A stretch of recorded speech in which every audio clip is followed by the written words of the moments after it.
Ֆուտզալի Հայաստանի բարձրագույն խմբի եզրափակիչում պարտվելուց ամիսներ անց Յունիսպորտը վերադարձավ ամբողջ ուժով։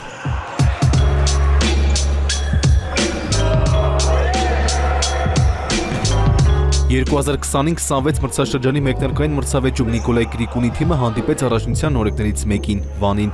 Հենց սկզբից Յունիսպորտը գրողների տեղատարափ անցկացրեց, ընդմիջման գնաց 10-0 հաշվով։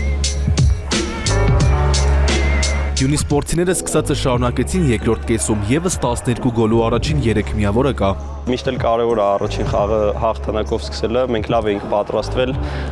դիմացի թիմն էլ առաջի խաղն էր բարձրագույն խմբում, բայց ինձ թվում է գնալով փորձը կավելանա ու ավելի լավ խաղ կցուցանեն։ Ունենք մի քանի լեգիոներներ, ընդհանրապես թիմը մեծ փոփոխությունների է ենթարկվել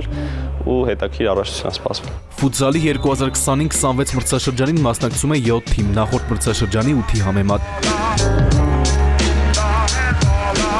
Այս տարի առաջնությունում չեն Արաքս Ֆաֆը, Թիմ Ագրոն, Էկովիլը։ Փոխարեն ուժեղագույնների պայքարում են Վանը եւ Ալաշկերտը։ Пока трудно сказать. Мы еще не увидели всех команд. Բարդ է ասել, արդյոք լիգան ավելի մրցունակ է դարձել, թե ոչ, քանի որ դեռ բոլոր թիմերին չենք հանդիպել։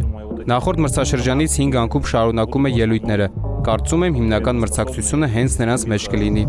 Մեր նպատակներն անփոփոխ են։ Արդեն երկրորդ տարին է ինչ մասնակցում ենք բարձրագույն խմբին։ Ցանկանում ենք ոչ թե յուրաքանչյուր խաղում հաղթել, այլև չեմպիոն դառնալ։ Դա մեզ հնարավորություն կտա խաղալ Չեմպիոնների լիգայում։ Մեկնարկային տուրի մյուս խաղում ևս խոշոր հաշիվ գրանցվեց։ Ատլետիկ Երևանը 26-2 հաշվով գերազանցեց Ալաշկերտին։